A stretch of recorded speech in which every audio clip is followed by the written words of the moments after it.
اللہ اکبر اللہ اکبر لبیک لبیک لبیک یا رسول اللہ صلی اللہ علیہ وسلم۔ الحمد للہ رب العالمین والصلاة والسلام علی خاتم النبیین سید الرسل و خاتم المعصومین وعلی آلہ واصحابہ اجمعین، اما بعد فاعوذ باللہ من الشیطان الرجیم، بسم اللہ الرحمن الرحیم۔ فلا تقعد بعد الذکری مع القوم الظالمین، صدق اللہ العظیم وصدق رسولہ النبی الکریم الامین۔ ان اللہ وملائکتہ یصلون علی النبی یا ایہا الذین آمنوا صلوا علیہ وسلموا تسلیما۔ الصلاۃ والسلام علیک یا سیدی یا رسول اللہ وعلی آلک واصحابک یا حبیب اللہ۔ الصلاۃ والسلام علیک یا سیدی یا خاتم النبیین وعلی آلک واصحابک یا سیدی یا خاتم المعصومین۔ مولاي صل وسلم دائما ابدا علی حبیبک خیر الخلق کلہم۔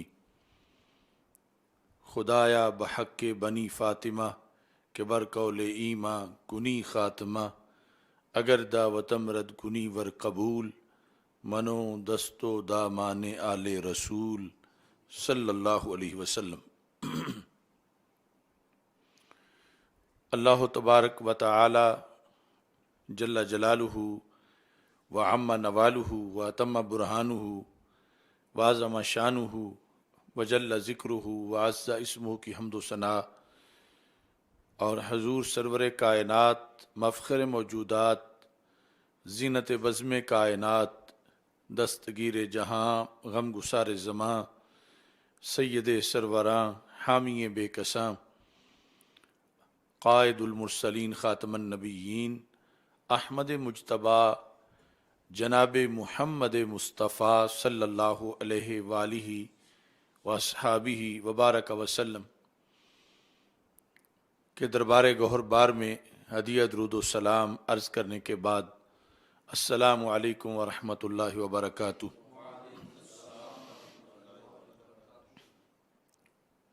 رب ذوالجلال کے فضل اور توفیق سے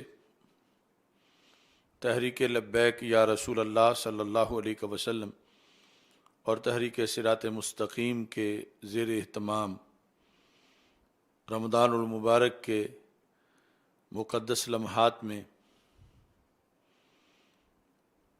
29ویں فہم دین کورس کے سلسلہ میں حضرت سیدنا شاہ جلال رحمہ اللہ تعالی ریسرچ سینٹر سے یہ پروگرام لائیو نشر کیا جا رہا ہے۔ آج ہماری گفتگو کا موضوع ہے درس کس کا سنا جائے۔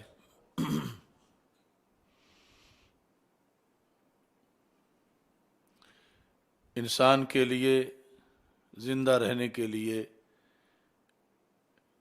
جس طرح جسمانی خوراک جسمانی غذا ضروری ہے، اس سے کہیں زیادہ ایمانی زندگی کے لیے روحانی غذا ضروری ہے۔ جسمانی غذا اگر زہریلی ہو جائے تو اس سے جسم کی موت واقع ہو جاتی ہے، اور روحانی غذا جو ہے اگر اس میں ملاوٹ ہو جائے تو اس سے جان کے نقصان سے بھی بڑا نقصان ہو جاتا ہے۔ معاشرے میں جسمانی غذا کے لحاظ سے تو کچھ نہ کچھ حکومتوں کی طرف سے بھی اہتمام کیا جاتا ہے کہ فوڈ کے محکمے میں چھاپے مارے جاتے ہیں کہ کہاں ملاوٹ کی جا رہی ہے یا معیاری کھانا نہیں دیا جا رہا۔ مگر افسوس یہ ہے کہ جو اس سے بھی زیادہ اہم خوراک ہے روحانی، اس کے چیک اور بینڈلز کے لحاظ سے کوئی اہتمام نہیں ہے، اور جو معاشرے میں گمراہی ہے، فتنے ہیں، انتشار ہے، فرقہ واریت ہے اور فساد اور بگاڑ ہے، اس کا ایک بڑا سبب یہ ہے کہ جو خوراک دی جا رہی ہے مسلسل، روحانی خوراک، فکری خوراک، علمی غذا، وہ کافی حد تک ملاوٹ والی ہے یا زہریلی ہو چکی ہے، جس سے نشو و نما کی بجائے موت ملتی ہے، اور پھر اس کو کنٹرول کرنے کا کوئی نظام نہ وضع کیا جا رہا ہے اور نہ ایسا ہوتا کوئی نظر آ رہا ہے۔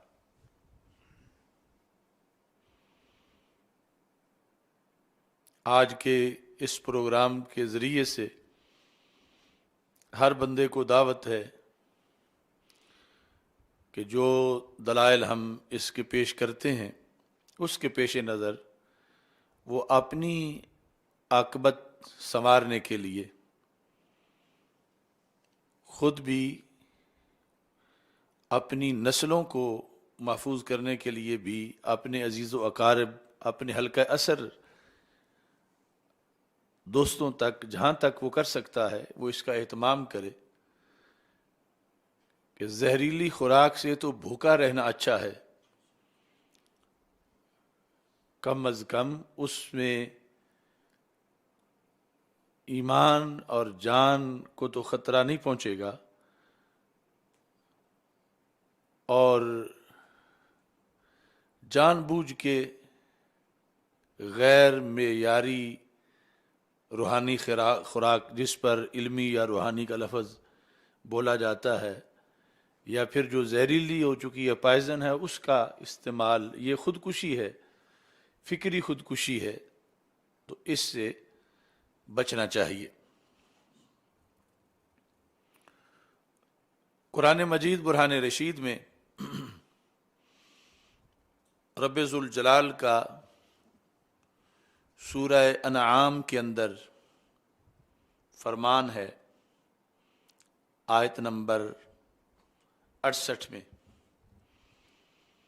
اللہ تعالیٰ فرماتا ہے فَلَا تَقْعُدْ بَعْدَ الذِّكْرَ مَعَ الْقَوْمِ الظَّالِمِينَ، یاد آنے کے بعد ظالم قوم کے ساتھ مت بیٹھیے۔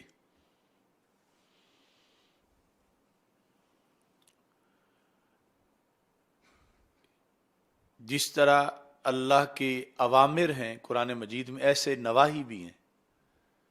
نواہی میں جس طرح پینے کے لحاظ سے ہے کہ شراب سے منع کیا گیا ہے، کھانے کے لحاظ سے خنزیر کھانے سے منع کیا گیا ہے، تو اسی قرآن میں بیٹھنے کا نصاب بھی بتایا گیا ہے۔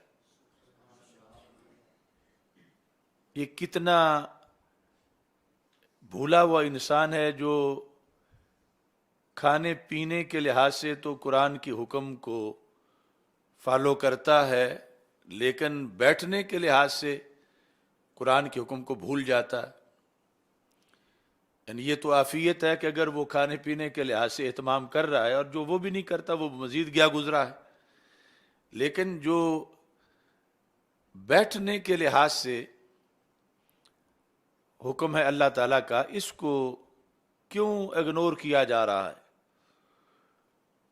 جب صرف بیٹھنا اللہ کو پسند نہیں ظالم کے پاس، کہ تم ظالم کے پاس جا کر بیٹھو، تو پھر ظالم کا پیغام سننا یہ کس طرح اللہ کو پسند ہوگا؟ اور یہاں پیچھے جو تذکرہ آ رہا ہے اس سے ذرا لفظ ظالم کا تعین بھی ہو جائے، چونکہ ظلم کا بڑا وسیع مضمون ہے، وضع الشیء فی غیر محلہ، شے کا جو سٹیٹس نہ ہو اسے وہاں رکھنا، اصل اس کے مقام سے ہٹانا، یہ ظلم ہے، اور جو ہٹاتا ہے وہ ظالم ہے۔ پھر ایک ظلم اعتقاد کا ہے، دوسرا ظلم اعمال کا ہے۔ تو ظلم سارے ہی ظلم ہیں، اور قیامت کے دن کا انہیں اندھیرا کہا گیا ہے، اور اس کی وجہ سے انسان مجرم بنتا ہے۔ لیکن جب درجہ بندی کی جاتی ہے تو سب سے جو بڑا ظلم ہے وہ عقیدے کا ظلم ہے، یعنی عمل کا ظلم۔ بڑے بڑے عمل کے ظلم ہیں، اور ان میں ایک ہے مثلا کسی کو ناحق قتل کر دینا۔ یہ کوئی چھوٹا جرم نہیں، گناہ کبیرہ ہے، لیکن بالآخر اس میں معافی ہے۔ یہاں تک کہ ایک حدیث شریف میں کہ 100 کا قاتل بھی بخشا گیا۔ یہ نہیں کہ ہر قاتل بخشا جائے، مگر وہاں پر امکان ہے۔ مگر دوسری طرف جو عقیدے کا ظلم ہے، وہ کچھ ظلم ایسے بھی ہیں کہ جو بخشے جا ہی نہیں سکتے، بخشے جاتے ہی نہیں۔ ان اللہ لا یغفر ان یشرک بہ، اللہ اعلان کر چکا ہے کہ جس نے اس کے ساتھ شرک کیا، اللہ شرک کو نہیں بخشے گا۔ اور شرک کیا ہے؟ ان الشرک لظلم عظیم، شرک ایک بڑا ظلم ہے۔ قتل بھی ظلم ہے، شرک بھی ظلم ہے، مگر مقابلتاً قتل اتنا بڑا ظلم نہیں جتنا بڑا شرک ظلم ہے۔ قتل عمل کا ظلم ہے، شرک عقیدے کا ظلم ہے۔ تو ایسے ہی یعنی عقیدے کی جہت میں جو ظلم بنتا ہے کہ جیسا عقیدہ ہونا چاہیے ویسا کوئی نہیں رکھتا، تو اس نے جو ظلم کیا ہوا ہے، یہ ظلم بہت بھاری ظلم ہے۔ توحید میں جو عقیدہ ہونا چاہیے جس نے ویسا نہیں رکھا تو ظلم کیا، رسالت میں جیسا عقیدہ ہونا چاہیے ویسا اس نے معاذ اللہ نہیں رکھا تو ظلم کیا۔ تو اس طرح جو عقیدے کا ظلم ہے یہ بڑا سیریس مسئلہ ہے، اور عمومی طور پر اس پر توجہ نہیں کی جاتی۔ تو یہاں بھی جہاں جس آیت کو ہم پڑھ رہے ہیں فلا تقعد، اے سننے والے تو کیا کر، نہ بیٹھ، بعد ذکر، یاد آنے کے بعد، مع القوم الظالمین، کہاں نہ بیٹھ؟ ظالم قوم کے ساتھ۔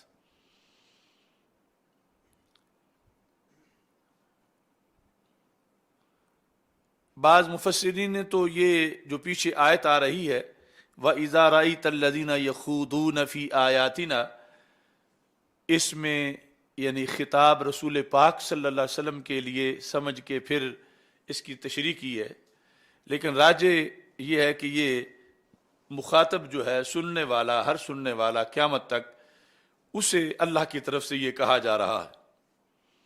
وَإِذَا رَأَيْتَ الَّذِينَ، اے سننے والے جب تو دیکھے انہیں، کنہیں؟ یخوضون فی آیاتنا، جو ہماری آیات پر طعن و تشنیع کر رہے ہیں، آیات کا مذاق اڑا رہے ہیں، استہزاء کر رہے ہیں، بس شرک اعتقادی کر رہے ہیں، جب تو انہیں دیکھے کہ وہ ایسا دھندا کر رہے ہیں، فَأَعْرِضْ عَنْهُمْ، تو ان سے اعراض کر، تو ان کے پاس نہ بیٹھ، تو وہاں سے رخ موڑ لے۔ یہ نصاب ہے اللہ کا بندوں کے لیے، حَتَّى يَخُوضُوا فِي حَدِيثٍ غَيْرِهِ، یہاں تک کہ وہ کوئی اور بات شروع کر لے۔ ان کے اس برے کام کے دوران تو ان سے اعراض کر۔ وَإِمَّا يُنْسِيَنَّكَ الشَّيْطَانُ، اور اگر تجھے شیطان بلا دے، یاد نہ رہے کہ یہ لوگ تو بیٹھنے والے نہیں اور تو بیٹھ جائے، شیطان تجھے بلا دے، فلا تقعد بعد الذکر، پھر یاد آنے کے بعد نہ بیٹھ. یعنی بلایا تھا شیطان نے جس کی وجہ سے تو جا بیٹھا، لیکن تجھے ان کو دیکھتے ہی پتہ چلے گا کہ یہ تو وہی ٹولہ ہے ظالم. تو اللہ تعالیٰ فرماتا ہے فلا تقعد بعد الذکر مع القوم الظالمین، جو ظالم قوم ہے اس کے پاس ہرگز مت بیٹھ. اب جس نے ان ظالموں کی نحوست سے بچانا ہے وہ رب خود فرما رہا ہے کہ نہ بیٹھ. وہ کامل قدرتوں والا رب، اسے پتا ہے کہ تیرا نقصان ہو جائے گا. ظالم قوم کے پاس تو مت بیٹھ. یعنی اللہ نے قرآن میں یہ واضح حکم دے رکھا ہے، اور اس میں سب کے لیے ہے کہ ہم تو کمزور صلاحیتوں والے لوگ ہیں. یعنی ظالم کے ظلم کے اثرات کا طبیعت پہ سرایت کر جانا کہ جس کے نتیجے میں معاذلہ بیٹھنے والا بھی بالآخر ظالم بن جائے، یہ بھی اسی عقیدے پہ چلا جائے، اسی سوچ پہ چلا جائے. تو رب ذوالجلال نے اسے پہلے ہی متنبع کر دیا کہ یہ ایسا مسئلہ نہیں ہے کہ جس طرح بیٹھنا بھی جائز ہے اور نہ بیٹھنا بھی جائز ہے، دونوں میں سے جو شک اختیار کر لو. نہیں، ایک ہی ہے صرف کہ بیٹھنا ناجائز ہے، صرف بیٹھنا ہی ناجائز ہے. آگے بیٹھنے کے بعد جو کچھ ہے وہ تو پھر کئی طرح کا ناجائز ہوگا، اس پر آگے پھر علیحدہ احکام مرتب ہوں گے. تو جہاں فکری ظلم ہے، عقیدے کا ظلم ہے یا عمل کا ظلم ہے، بندہ برا ہے، کردار کا برا ہے، افکار کا برا ہے، تو وہاں بیٹھنے سے شریعت نے منع کیا ہے. اللہ جو ہمارا خالق ہے اس نے قرآن میں ہمیں اجازت نہیں دی، کیونکہ اللہ کی حدود ہیں، حدود سے پہلے پہلے تک اجازت ہے کہ آنکھ سے دیکھو مگر فلاں نہ دیکھو، وہ حرام ہے. پی لو مگر فلاں چیز نہ پیو. زمین کھلی ہے جدھر چلو پھرو مگر یہاں نہ بیٹھو. تو اس بنیاد پر آج کے موضوع کے لحاظ سے کہ کسی کی بات سننا اور اس کو سننے کے لیے اس کے پاس بیٹھنا، سننے کی غرض سے بیٹھنا یا چلتے پھرتے کسی طرح محض اس کو سننا، شریعت مطہرہ کی حدود کو پھلانگنا ہے. اگر وہ بندہ ظالم ہے، اعتقادی ظالم ہے یا عملی ظالم ہے، ہر حالت میں شریعت مطہرہ نے اس سے ہمیں دور رہنے کا حکم دیا ہے. اور معاشرے میں اگر اس پر عمل نہیں ہو رہا تو یہ اللہ کی حدود کا احترام نہیں ہو رہا. اس سلسلے میں جو اللہ کی حدیں ہیں تو ہمیں یعنی یہ چیز ذہن میں رکھنی چاہیے کہ ہم کس کی باتیں سن رہے ہیں کہ آگ جو دیا سلائی سے لگتی ہے اس کے لگ جانے کے بعد آگے ہے کہ پھر بجھائی جا سکے یا نہ، لیکن پہلے لگنے ہی نہیں دینی چاہیے. تو یہ قوت سامعہ جو ہے، قوت باصرہ جو ہے، یعنی کبھی تو کوئی بولے تو پھر اس کا پیغام آتا ہے، کبھی محض پاس بیٹھنے کی وجہ سے بھی اثرات ہو سکتے ہیں، یعنی جیسے نیک ہو سکتے ہیں تو برے بھی ہو سکتے ہیں.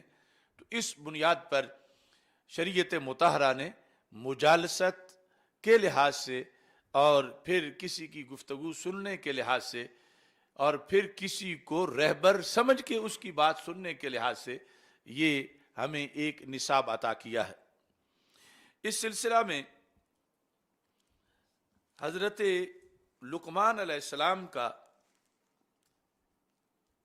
ایک فرمان تفسیر در منصور میں ہے، اور اس آیت کی تشریح کے لحاظ سے جو ابھی میں نے آپ کے سامنے پیش کی وہ بھی در منصور کے اندر وضاحت موجود ہے۔ حضرت ابو وائل رضی اللہ تعالیٰ عنہ کہتے ہیں ان الرجل لا يتكلم في المجلس بالکلمہ الکذب یضحک بها جلساءہ، ایک بندہ اپنی مجلس میں جھوٹ بولتا ہے، مقصد کیا ہے؟ لوگوں کو ہنسانا۔ اب میں بطور خاص کسی کا نام نہیں لینا چاہتا، لیکن کتنے خطیب ہیں کہ جن کی تقریر جو ہے وہ اس طرح کے لطیفوں پر مشتمل ہوتی ہے کہ جس سے مقصد صرف لوگوں کو ہنسانا ہے۔ تو اس آیت کی تشریح میں امام سیوطی رحمۃ اللہ علیہ نے یہ آیت لکھ کر اس کے بعد جو تشریح لکھی ہے اس میں یہ حوالہ لکھا ہے کہ کیسے ایک انسان جو ہے وہ استہزاء کرتا ہے آیات کا۔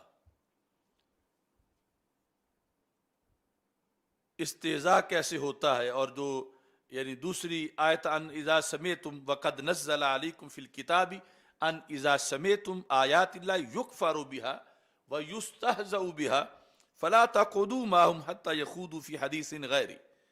یہ دوسری آیت جو ہے اس کے لحاظ سے بھی کہ جب تم دیکھو کہ اللہ کی آیت کے ساتھ جو ہے وہ کفر کیا جا رہا ہے اور استہزاء کیا جا رہا ہے تو وہاں نہ بیٹھو۔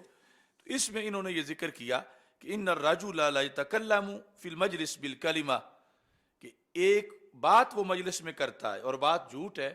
کیوں کرتا ہے؟ یضحک بها جلساء، جلساء جو جلیس ہے، سامعین، ان کو وہ ہنسانا چاہتا ہے۔ فَيَسْخَطَ اللَّهُ عَلَيْهِمْ جَمِيعًا، اللہ ان سب پہ ناراض ہو جاتا ہے۔ یعنی اس خطیب کی اس چٹکلے کی وجہ سے پوری مجلس سے اللہ تعالیٰ ناراض ہو جاتا ہے۔ یہ وضاحت جب حضرت ابو وائل رضی اللہ تعالیٰ عنہ سے روایت کی گئی تو کسی نے حضرت ابراہیم نخعی سے یہ کہا کہ کیا آیت کی تشریح کے مطابق یہ جو وضاحت ہے یہ سوٹ کرتی ہے؟ واقعی آیت کا یہی مطلب بنتا ہے؟ تو حضرت ابراہیم نخعی نے کہا سادہ کا ابو وائل، ابو وائل جو ہے انہوں نے یہ سچ کہا ہے کہ واقعی اگر کوئی اس طرح کرتا ہے تو اس کی وجہ سے پھر پورا جلسہ جو اس پہ اللہ ناراض ہو جاتا ہے۔ اور آپ نے کہا اولیس ذالک فی کتاب اللہ فلا تقعدوا معهم حتی یخوضوا فی حدیث غیرہ، کہا کہ اس میں پوچھنے کی کیا ضرورت ہے، یہ تو بالکل انہوں نے صحیح بتایا کہ اللہ کے قرآن کا یہی مطلب ہے کہ اس سلسلے میں بڑی پرہیز ہے بولنے والے کے لیے اور سننے والے کے لیے بڑا نصاب ہے۔ تو جو اس طرز کا کی گفتگو کرتا ہو جس میں یعنی جھوٹ مکس ہے لوگوں کو ہنسانے کے لیے، تو اس کو واز نہیں کہا جاتا، وہ مذاق ہے آیات کے ساتھ، اور اس سے نقصان یہ ہوتا ہے کہ صرف اسی کا ایمان خراب نہیں ہوتا بلکہ جو شرکا ہیں ان سب کا معاذ اللہ ایمان خراب ہو جاتا ہے جب وہ ہنسنے میں سارے متفق ہو جاتے ہیں اور اجتماعی طور پر وہ اس کے اندر اس کام میں جب وہ شریک ہوتے ہیں۔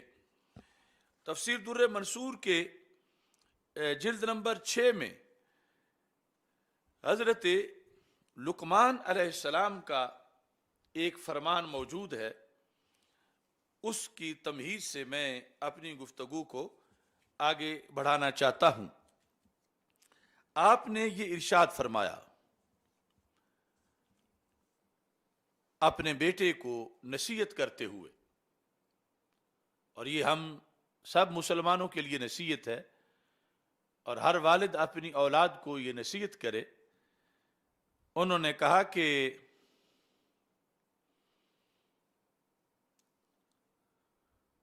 فَإِذَا رَأَيْتَ الْمَجْلِسَ يَذْكُرُ اللَّهَ عَزَّ وَجَلَّ فِيهِ، إِذَا رَأَيْتَ الْمَجْلِسَ يُذْكَرُ اللَّهُ عَزَّ وَجَلَّ فِيهِ فَاجْلِسْ مَعَهُمْ، کہ جب کوئی ایسی مجلس ہو جہاں اللہ کا ذکر کیا جا رہا ہے تو میرے بیٹے تم اس میں بیٹھ جاؤ. کیوں؟ کہا کہ دو ہی صورتیں ہیں، یا تم عالم ہو یا تم عالم نہیں ہو. فَإِنَّكَ إِن تَكُ عَالِمًا، اگر تو تم عالم ہو، يَنفَعْكَ عِلْمُكَ، تو پھر تمہیں اس مجلس میں بیٹھنے سے تمہارا علم تمہیں فائدہ دے گا. مجلس ذکر یعنی مجموعی طور پر معنی مطلب یہ ہوگا کہ جہاں قرآن و سنت پڑھا جا رہا ہے، پڑھایا جا رہا ہے، ذکر و فکر ہے، اس جگہ تم بیٹھو گے. اگر تم پہلے ہی عالم ہو تو پھر تمہارے علم کو زنگ نہیں لگے گا، تمہیں تمہارا علم فائدہ دے گا. وَإِن تَكُ غَبِيًّا، دوسرے نسخے میں ہے عَيِّيًّا، یعنی اگر تم ان پڑھ ہو تو پھر کیا ہوگا؟ يُعَلِّمُوكَ، وہ جو اہل علم بیٹھے ہیں تجھے علم دے دیں گے. اگر تو علم ہے تو تمہیں فائدہ ہوگا اپنے علم کا، تمہارا علم فنکشنل ہو جائے گا، اس کے چشمے پھوٹ پڑیں گے. اور اگر نہیں پہلے علم تو پھر وہ تجھے علم دے گے. یعنی مجمع ایسا ڈھونڈو کہ جہاں علم تقسیم ہو رہا ہو، جہالت نہ بٹ رہی ہو، علم ہو اس میں. تو اس کا یہ فائدہ ہے کہ اگر پہلے کچھ تمہیں آتا ہے تو اس میں اضافہ ہوگا، اور اگر نہیں آتا تو پھر ابتدا ہو جائے گی اور تجھے فیض ملے گا. اور ساتھ ہی اگر اللہ نے اس محفل کو نظر رحمت سے دیکھا تو کیا ہوگا؟ تصب کا ماہم، رب کی نظر رحمت ان کے ہمراہ تجھ پہ بھی پڑ جائے گی. یعنی بندے خوش عقیدہ ہے، بندے خوش عمل ہیں، برے نہیں، بد اعتقاد نہیں. یعنی جہاں کوئی درس قرآن کے لیے جاتا ہے، جہاں کوئی جمعہ پڑھنے کے لیے جاتا ہے، اگر وہ لوگ اچھے عقیدے والے ہیں اور جس مجمع میں جا رہا ہے وہ ڈانس کرنے والے، تالیاں بجانے والے اس طرح کے نہیں، نیک لوگ ہیں، تو اس میں 3 فائدے بیان کیے حضرت سیدنا لقمان علیہ السلام نے کہ اگر تم پہلے علم والے ہو تو تمہیں تمہارا علم فائدہ دے گا، اگر نہیں تو تمہیں علم آ جائے گا. اور تیسرے نمبر پر جب رب انہیں خوش ہو کے دیکھے گا تو تم بھی ساتھ ہی تمہارا بیڑا بھی پار ہو جائے گا. اور کہا یا بنیا لا تجلس فی المجلس الذی لا یذکر فیہ اللہ، اس مجلس میں نہ بیٹھو جہاں اللہ کا ذکر نہیں ہوتا. کیوں؟ فإنک ان تک عالما لا ينفعک علمک، کہ اگر تم عالم بھی ہوئے تو اس مجلس میں جہاں اللہ کا ذکر نہیں ہو رہا پھر تمہارا علم تمہیں فائدہ نہیں دے گا. وَإِن تَكُ عَيِّيًّا يَزِيدُوكَ عَيًّا، اگر تم جاہل ہو تو وہ تمہیں بڑا جاہل بنا دیں گے. اور اگر اللہ نے ادھر دیکھا ناراضگی سے تو پھر یوسف کا معاہم، وہ ناراضگی تمہیں بھی ساتھ ہی پہنچے گی. تو اس بنیاد پر خلاصہ یہ ہے کہ یعنی بندے کو بیٹھنے کی جگہ کا بھی انتخاب کرنا چاہیے کہ وہ کہاں جا کے بیٹھنے لگا ہے. بیٹھنے کا بھی ایک شرعی نصاب ہے، بیٹھنے کی بھی حدود ہیں، بیٹھنے کے لحاظ سے بھی شریعت میں گائیڈنس ہے ہمارے لیے کہ بیٹھتے وقت کہاں بیٹھنا ہے. تو یہ یعنی درس کے موضوع میں کہ درس کس کا سنا جائے، یہ پہلے ہمیں تعین کرنا پڑے گا کردار کے لحاظ سے بھی اور کردار سے بڑھ کے افکار کے لحاظ سے بھی، کہ جس کا ہم درس سننا چاہتے ہیں اس کا ذاتی کردار کیا ہے، اور ذاتی کردار سے بڑھ کر اس کا اعتقاد کیا ہے، افکار اس کے کیا ہیں، اور اس کے بعد جو ہے وہ پھر آگے جو ہے وہ اثرات اچھے مرتب ہو سکتے ہیں. ورنہ انسان کی جو پہلی صورتحال ہے معاذ اللہ خطرہ ہے کہ وہ اس سے بھی گر جائے، اس مقام سے بھی، اور وہ خسارے کا شکار ہو جائے۔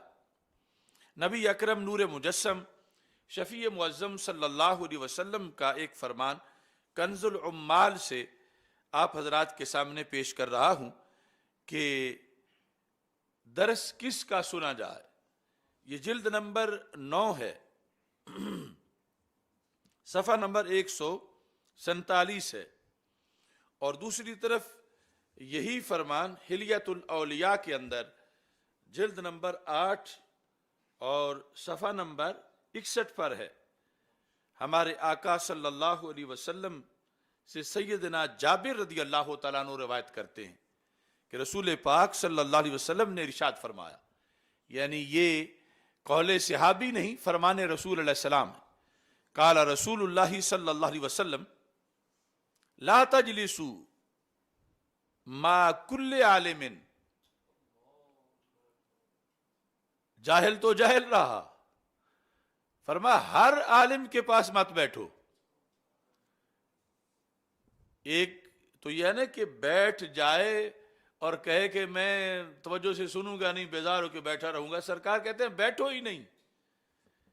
لا تجلسوا ما کل عالم الا ما عالم، فرمایا جس عالم میں یہ شرطیں پائی جائیں جو آگے میں بتاتا ہوں اس کے پاس تو بیٹھو، اور جس میں یہ شرطیں نہ ہوں اس عالم کے پاس مت بیٹھو۔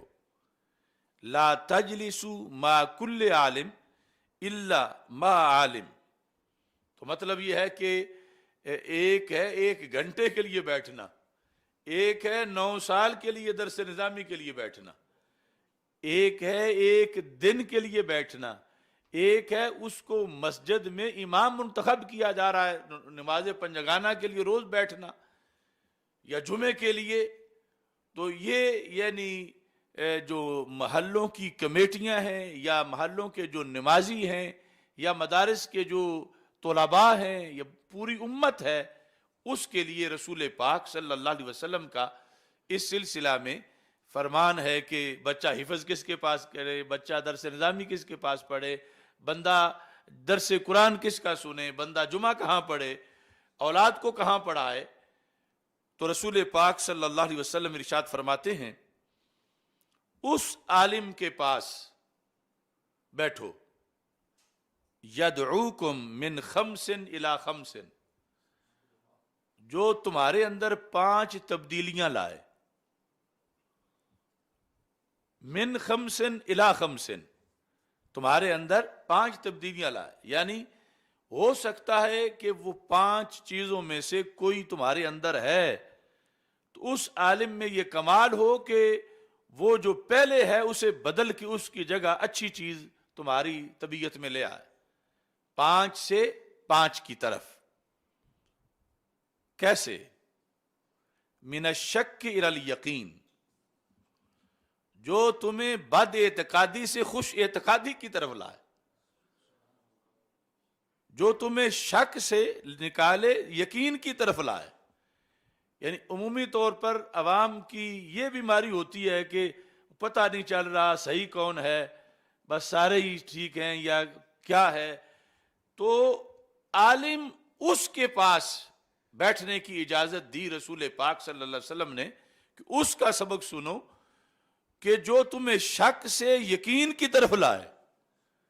اور اگر عالم خود ہی مجموعہ شک ہو، اسے اپنا ہی پتہ نہیں، یا اس کو دیکھنے سے دیکھنے والے کو پتہ چلتا ہے کہ اس کو تو خود پتہ نہیں کہ حق پر کون ہے، یہ صبح کسی کے ساتھ ہوتا ہے، شام کسی کے ساتھ ہوتا ہے، کبھی کسی کے ساتھ ہوتا ہے، کبھی کسی کے ساتھ ہوتا ہے، تو پھر اس کے پاس بیٹھنے کی سرکار اجازت نہیں دے رہے۔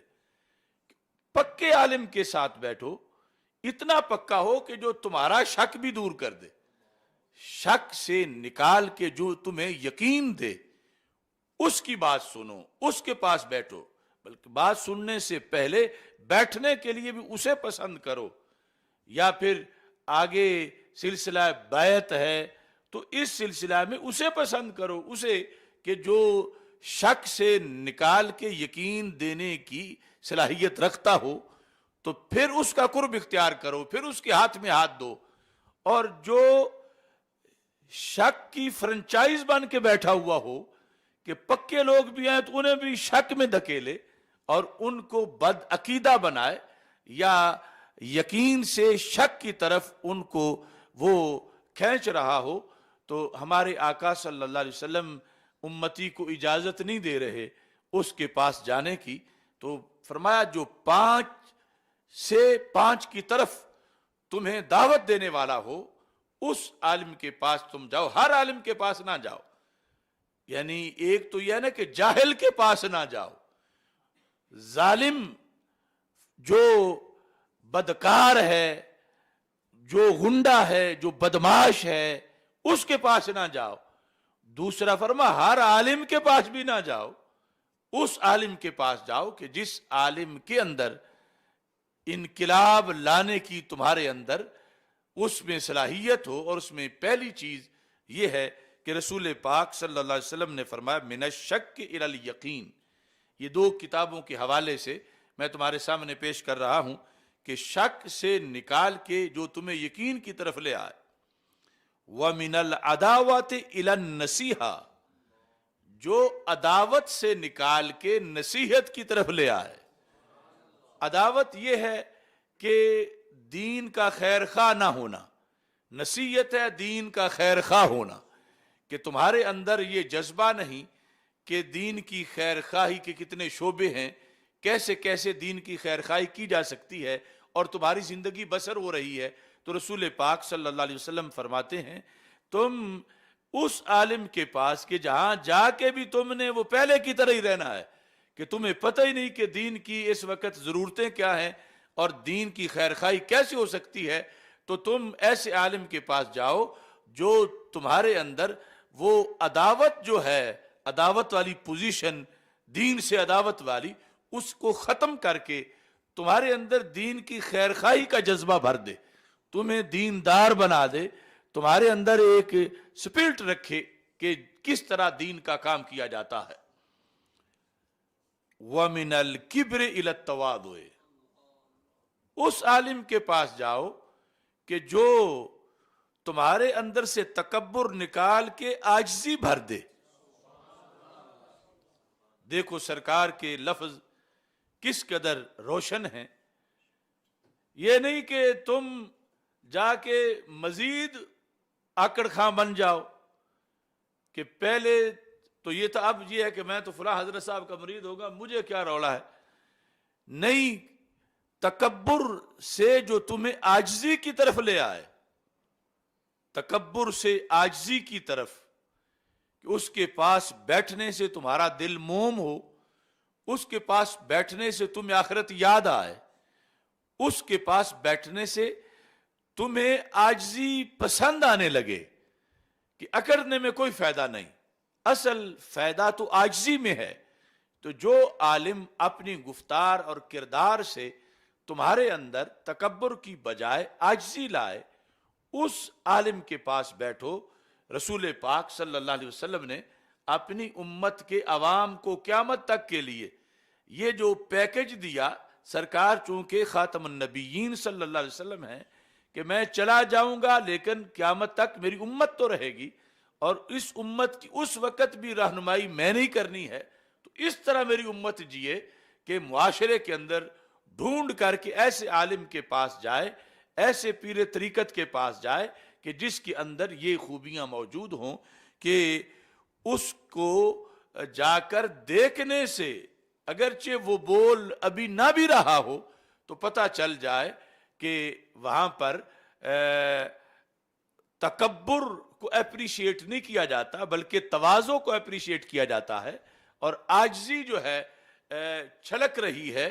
تو رسول پاک صلی اللہ علیہ وسلم نے یہ حکم ارشاد فرمایا. چوتھے نمبر پر وَمِنَ الرِّيَاءِ إِلَى الْإِخْلَاصِ،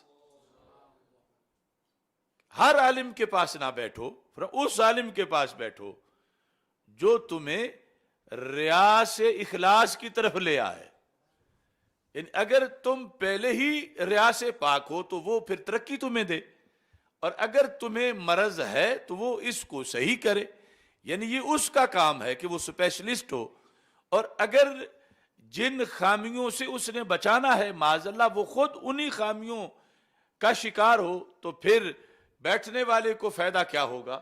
تو سرکار پھر بیٹھنے سے منع کر رہے ہیں کہ پھر اس کے پاس تم نہ جاؤ، اس کے پاس جاؤ کہ جہاں تمہیں یہ فائدہ ملے کہ تم ریا سے چھٹکارا پا جاؤ، ریا سے نجات پا جاؤ اور اخلاص کی طرف آ جاؤ۔ 5ویں نمبر پر رسول پاک صلی اللہ علیہ وسلم فرماتے ہیں من الرغبات الی الرہبہ، من الرغبات الی الرہبہ، اور یہ جو الفاظ ہیں ابن عساکر میں اور کنز العمال میں وہ ہے من الرغبات الی الزہد، کہ اس کے پاس بیٹھو جہاں جانے سے تمہارے اندر رغبت پیدا ہو، زہد پیدا ہو، دنیا کے ترک کی یعنی دنیا کی رغبت وہ ختم ہو اور آخرت کی رغبت آ جائے۔ من الرغبہ سے مراد ہے دنیا کی رغبت، اور وہ ختم ہو اور آئے کیا؟ زہد، رغبت دنیا کی ختم ہو اور زہد آ جائے۔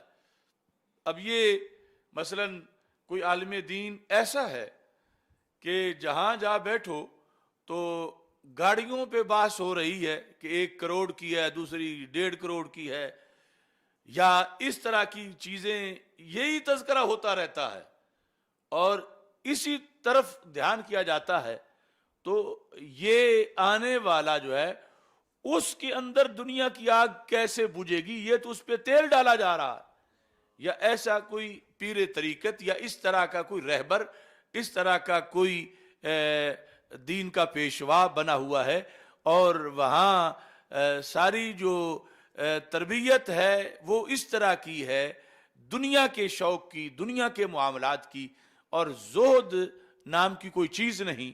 تو رسول پاک صلی اللہ علیہ وسلم نے اپنے امتی کو اس عالم کے پاس بیٹھنے سے منع کیا کہ عالم کا لفظ تو اس پہ بولا جا رہا ہے مگر سرکار اس کو اپنی امت کے لیے محافظ نہیں سمجھ رہے کہ یہاں بیٹھنے والا تو مزید خراب ہو جائے گا۔ تو اس بنیاد پر یعنی یہ حدیث شریف ہمیں اس کا ہر طرف ابلاغ کرنا چاہیے، اور جو علماء ہیں ان کو اس کے شیشے میں اپنے آپ کو دیکھنا چاہیے، اپنی دھلائی کرنی چاہیے کہ اگر ہمارے اندر ہم ان میں سے کسی لحاظ سے بھی نااہل ہیں تو ہم اپنی اہلیت بنائیں، اور پھر عوام کے اندر بھی یہ چیز لانچ کرنی چاہیے کہ ہر جگہ نہ بیٹھ جایا کرو جا کے، بلکہ پہلے دیکھو کہ جو شریعت میں بیٹھنے سے پہلے نصاب ہے بیٹھنے کا کہ کہاں بیٹھنا ہے، کس کی سننی ہے، کیونکہ کچھ باتیں سنے بغیر بیٹھنے سے ہی اثر ہو جاتا ہے ان کا، اچھا یا برا۔ تو اس بنیاد پر نبی اکرم نور مجسم شفیع معظم صلی اللہ علیہ وسلم نے یہ حکم دیا کہ اس انداز میں تم انتخاب کرو۔ یا ہم لوگ پوچھتے ہیں، کوئی کہتا ہے کہ پنجابی چادر میں پیر پھدنا ہے، تو کس کو میں اپنا پیر بناؤں؟ تو یہ سرکار بتا کے گئے ہیں کہ پیر بنانے کے لیے کسی کو یہ چیز دیکھو۔ یعنی آج ہمارے لوگ بھی اس طرح کا انہوں نے اپنی طرف سے کوئی میرٹ بنایا ہوا ہے کہ پیر کی اتنی پجاروں ہوں اور اتنی کوٹھیاں ہوں اور یہ ہو وہ ہو۔ تو سرکار فرماتے ہیں یہ شرطیں ہیں کہ ان چیزوں کو دیکھو کہ تم نے خطیب کس کو بنانا ہے، تم نے اپنا استاذ کس کو بنانا ہے، تم نے اپنا پیر کس کو بنانا ہے، اپنا رہبر کس کو بنانا ہے، کہ یہ چیزیں اگر وہ لوگوں میں تقسیم کر رہا ہے، یہ تبدیلی لا رہا ہے، اس کی دعوت میں یہ تبدیلی موجود ہے، اس کے موضوعات میں یہ تبدیلی ہے، اس کے ہاں سے جو خوراک ملتی ہے لوگوں کو وہ اس طرح کی ہے، تو رسول پاک صلی اللہ علیہ وسلم نے فرمایا اس کے پاس بیٹھو۔ اور پھر جو مبلغین ہیں، علماء ہیں، ان کے لیے پیغام ہے کہ ہمیں اپنا محاسبہ کرنے کے لیے اس حدیث کو سامنے رکھنا چاہیے، اور اس کی روشنی میں جو کمی ہو اس کمی کو دور کرنا چاہیے، تاکہ سرکار کے میرٹ پر بندہ پورا اترے، یعنی اگرچہ کما حق ہو تو بہت مشکل ہے، مگر وہ یہ ظاہری جو لفظ ہیں ان کے لحاظ سے کچھ نہ کچھ تو اس کے پاس موجود ہو.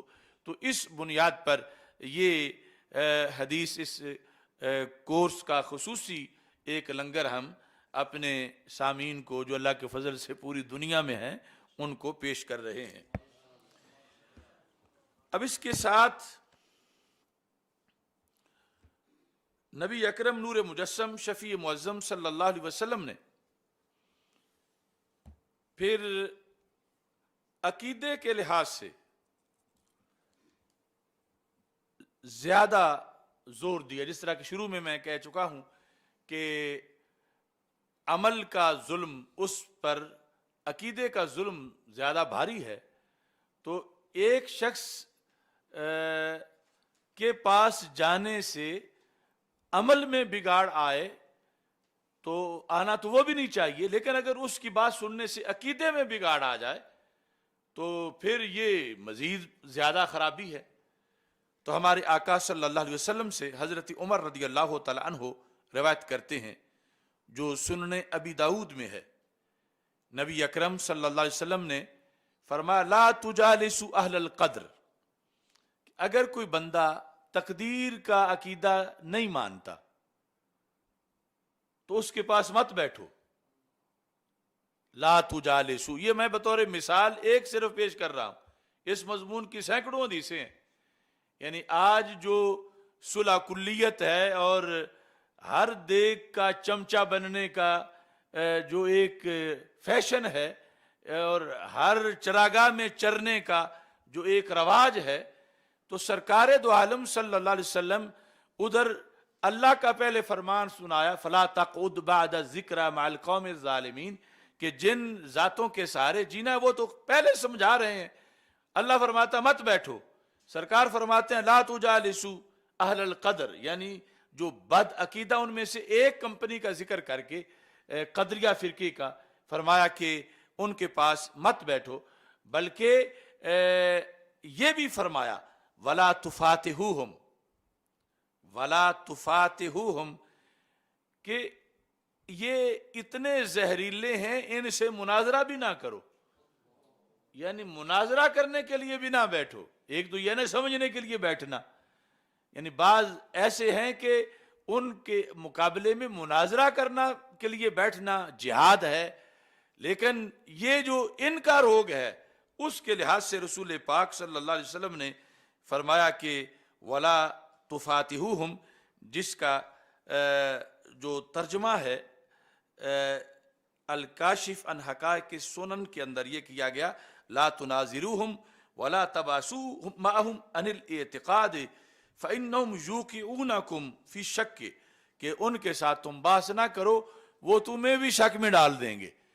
تو اس بنیاد پر یعنی یہ جو ایک ینگ جنریشن میں ہے کہ اپنے اوپر اعتماد کے ہم کسی کو قائل کر لیں گے، یا یہ دیکھیں تو صحیح، سوال تو کریں، پوچھیں تو صحیح، تو کچھ ایسے مقامات ہیں کہ جہاں پر جانے کی اجازت ہی نہیں، اگلی بات تو بعد میں ہے. تو اس بنیاد پر یعنی جو عالم مثلاً وہ ایک بیماری کی نشانی ہے، مثال کے طور پر ہمارے معاشرے میں جس طرح غامدی ہے، یا یہ جو وہ ایک چول ہے جیلم میں، یا اس طرح کے جو لوگ ہیں، یعنی کوئی کہے کہ میں چسکا تو لوں تھوڑا سا، تو وہ چسکا لیتا ہی جہنم میں جا گرے گا. تو اجازت ہی نہیں رسول پاک صلی اللہ علیہ وسلم کی طرف سے کہ اس طرح کوئی جائے، کہ جب ان لوگوں کی تو یہ صرف اہل قدر ہی نہیں، یہ اور بھی بہت سی بیماریوں کے اندر یہ مبتلا ہیں. تو رسول پاک صلی اللہ علیہ وسلم نے اس بنیاد پر یہ نصاب رکھا ہے کہ سننے کے لیے ہر کسی کی نہ سنو، بلکہ بیٹھنے پر جب پابندی لگا دی تو سننے کے لیے تو بطری کے اولا آگے جا کے مزید پابندی ہوگی.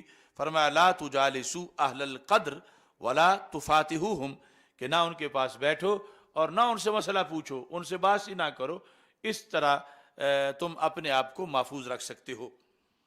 اسی بنیاد پر پھر تابعین کے اندر یہ جذبہ تھا کہ انہوں نے اس سلسلہ میں مکمل نصاب وضع کیا.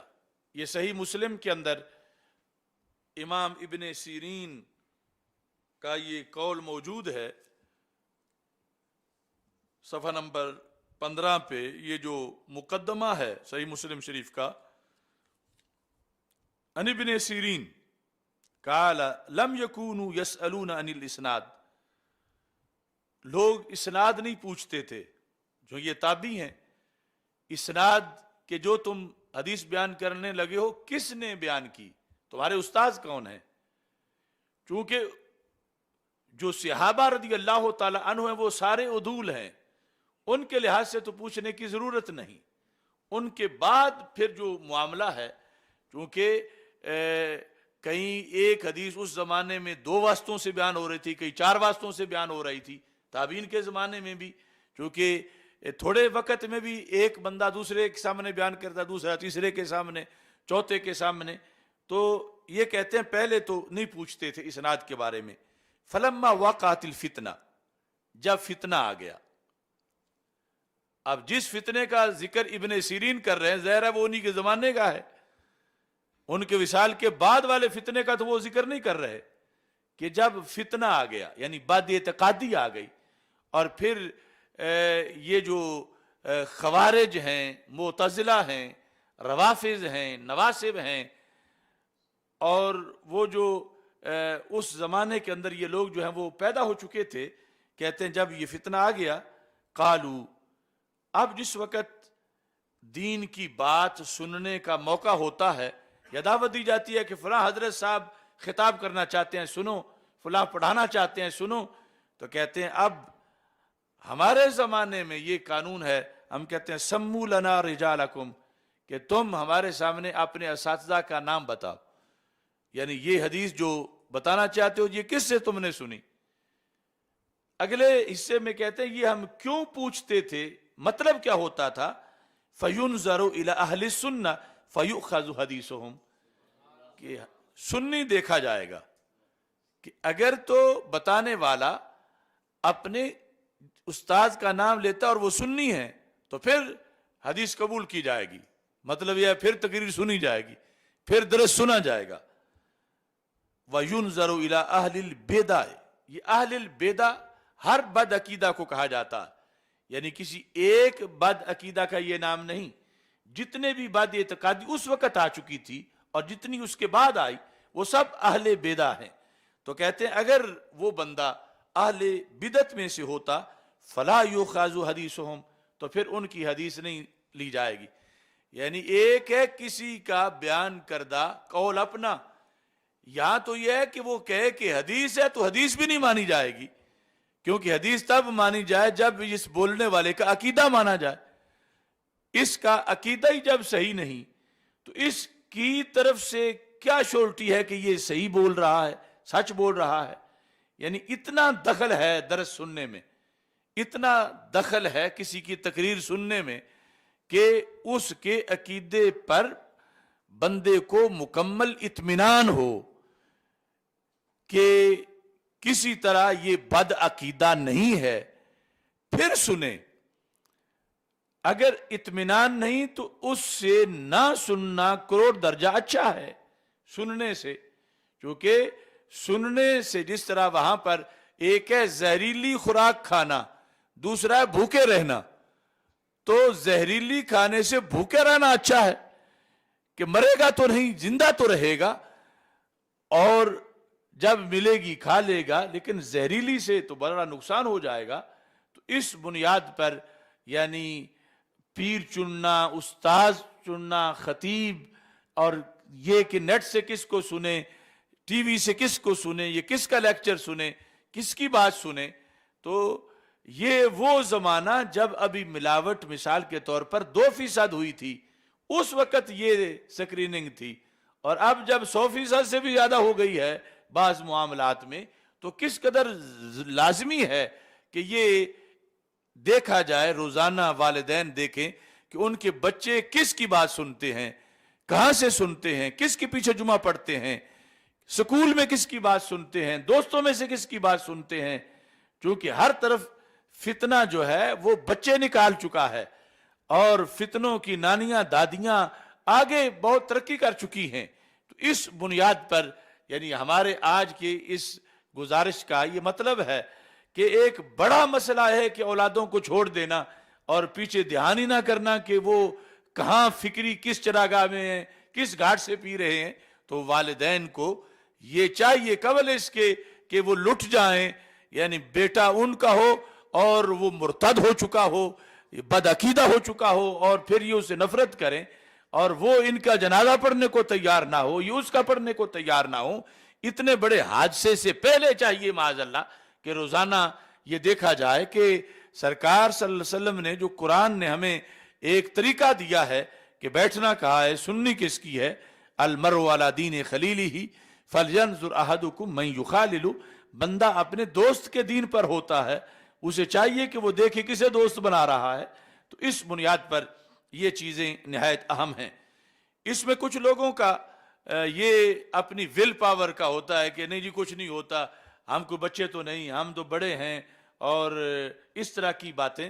تو اس پر بھی میں امام ابن سیرین کا یہ پیش کرنا چاہتا ہوں 3 کتابوں سے، سنن دارمی سے، اور اس کے علاوہ جو ہے یہ شرح اعتقاد اہل سنہ والجماع امام لالکائی کی، اس کے اندر بھی یہ موجود ہے، اور تیسرے نمبر پر کتاب الشریعہ امام آجری کی، اس کے اندر بھی موجود ہے۔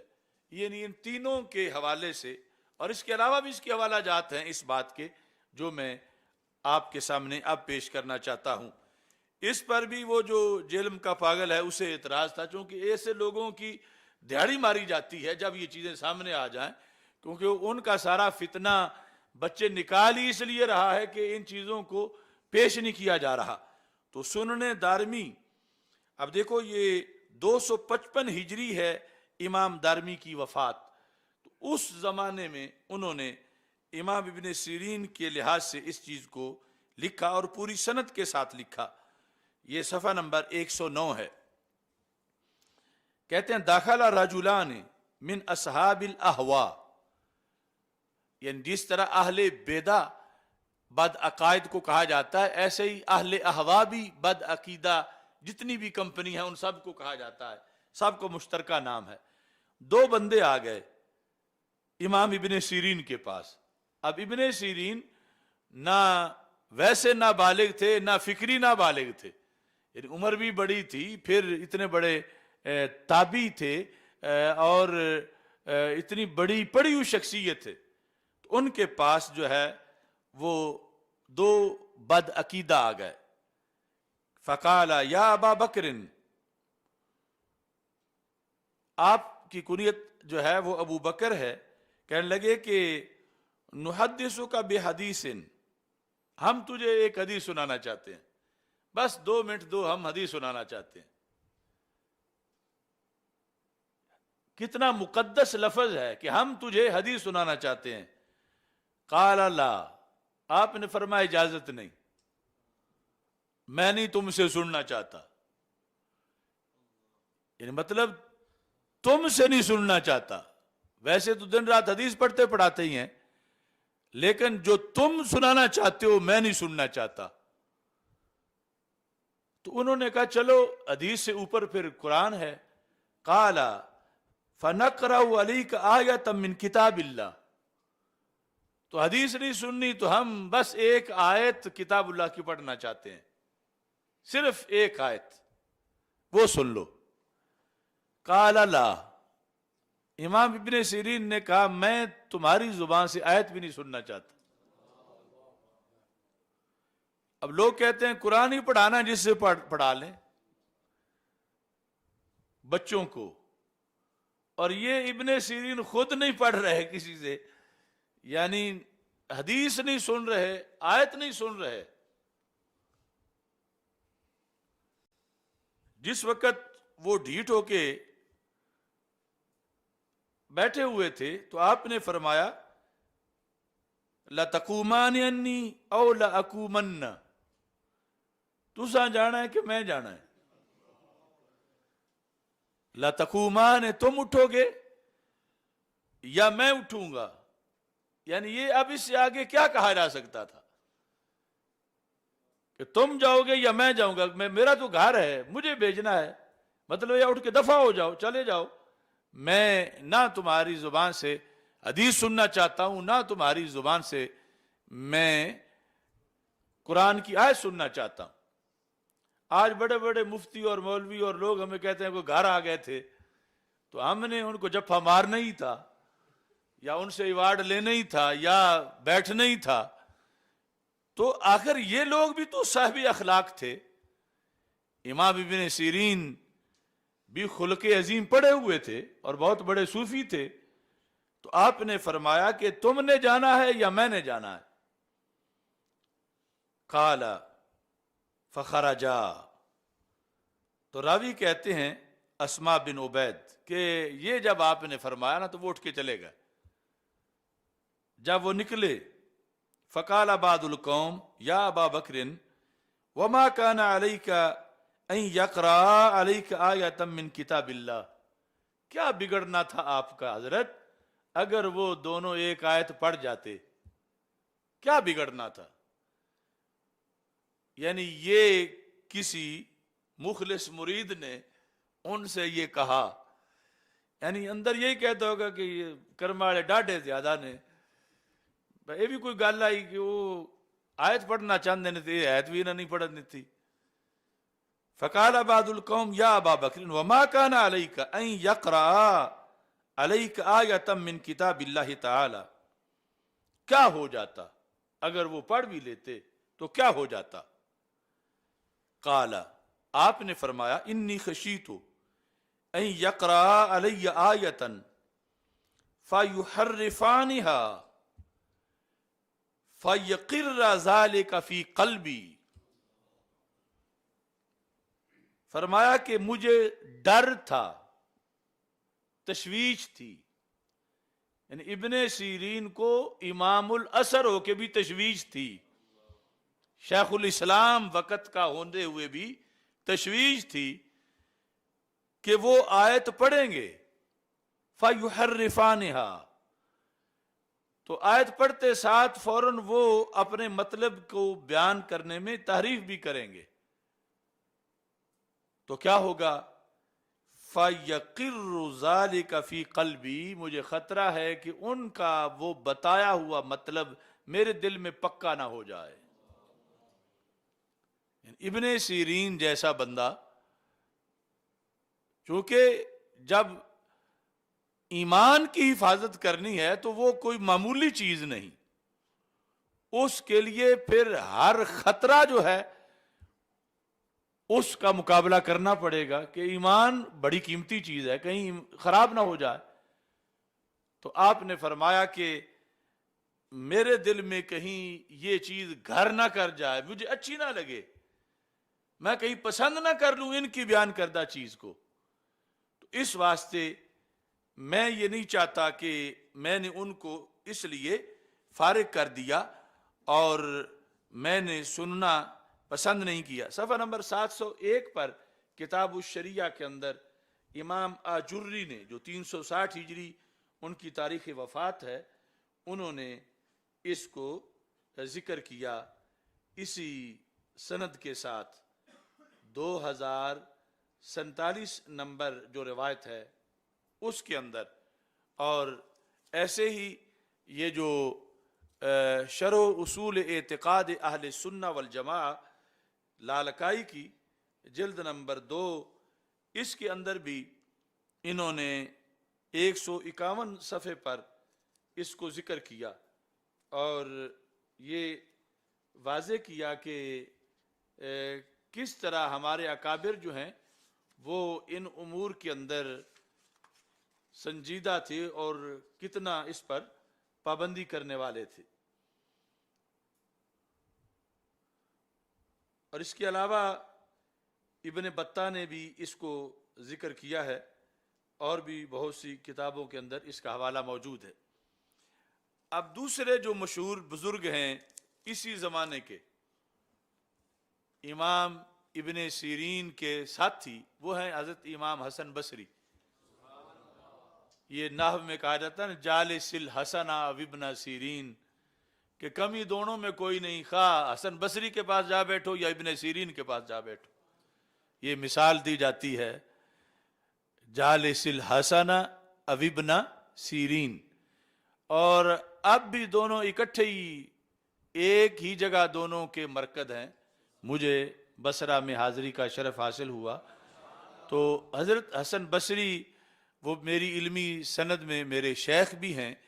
تو حضرت حسن بصری جو ہیں آپ کا فرمان شرح اصول اعتقاد اہل سنہ کی جلد نمبر 2 میں 150 صفحے پر لکھا ہے. آپ فرماتے ہیں لا تجالسوا اہل الاہواء، کہ جو بد عقیدہ لوگ ہیں ان کے ساتھ مت بیٹھو، رافضی ہوں، ناسبی ہوں، خارجی ہوں، جبری، قدری، کوئی بھی. ولا تجادلوہم، ان سے بحث بھی نہ کرو. ولا تسمعوا منہم، ان کی کوئی بات ہی نہ سنو. یہ چیز بھی سنن دارمی میں بھی موجود ہے، ابن بطہ نے بھی اس کو روایت کیا ہے. تو یعنی یہ بڑے لیول کے لیڈر جو تھے انہوں نے تو صلح کلیت کے خلاف اپنا کردار ادا کیا اور یہ بتایا کہ یعنی کس کی سننی ہے کس کی نہیں سننی. اگر اتنی بڑی صلاحیت ہو تو پھر بھی حفاظت کے لیے حکم دیا کہ تم ایسے امور کے اندر حفاظت کرو. اور یہاں پر حضرت ابو قلابہ ان سے حضرت ایوب سختیانی جو ہیں انہوں نے روایت کیا اسی کتاب کے اندر. ایوب سختیانی کہتے ہیں، یہ بہت بڑے تابعی ہیں، کہتے ہیں قال علی ابو قلابہ یا ایوب احفظ انی اربعہ. ابو قلابہ نے کہا کہ ایوب مجھ سے 4 چیزیں سیکھ لو.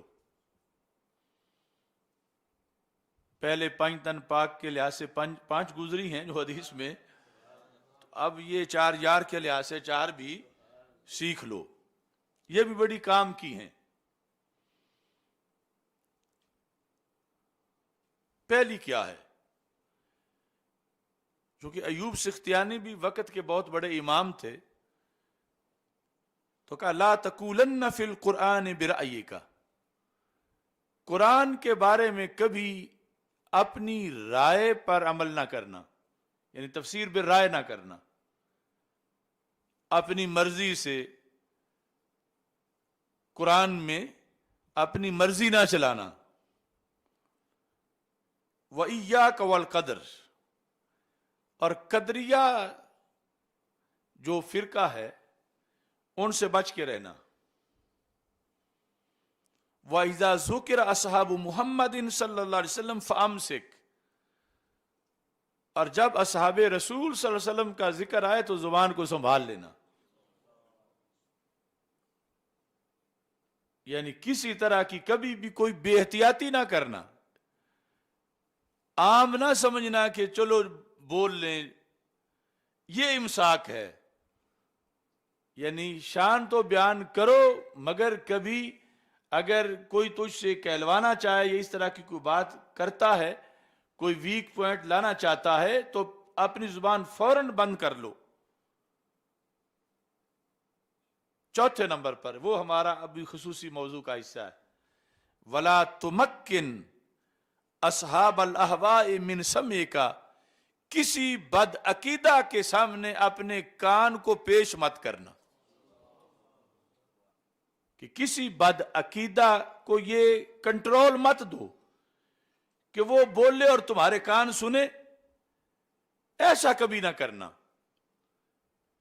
یعنی ایوب سختیانی جیسے امام جو ہیں ان کے لیے تو یہ پابندیاں تھیں اور پابندیاں انہوں نے سمجھی.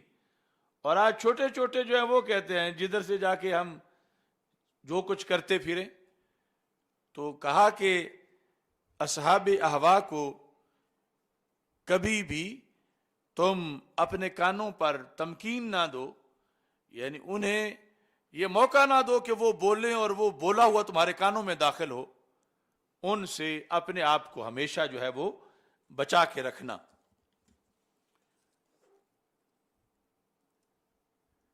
امام مالک رحمۃ اللہ علیہ کا اس سلسلہ میں جو طریقہ کار ہے کتاب الشریعہ کے اندر اس کا تذکرہ بھی موجود ہے. 702 صفحے پر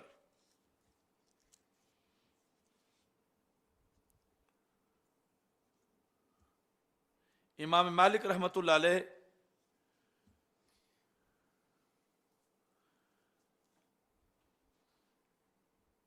سات سو دو صفحے پر یہ لکھا ہے، ابو الجویریہ ایک شخص تھا جو کہ مرجیہ فرقے سے تعلق رکھتا تھا.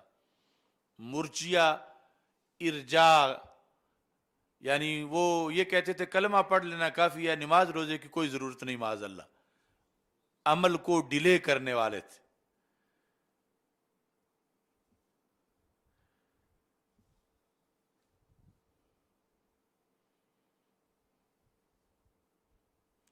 اس نے امام مالک گزر رہے تھے تو چمٹ گیا، کہتا اسمع منی شیئن اکلم کبھی، اے میری گل تھوڑی جی سن لو، تھوڑا رکو.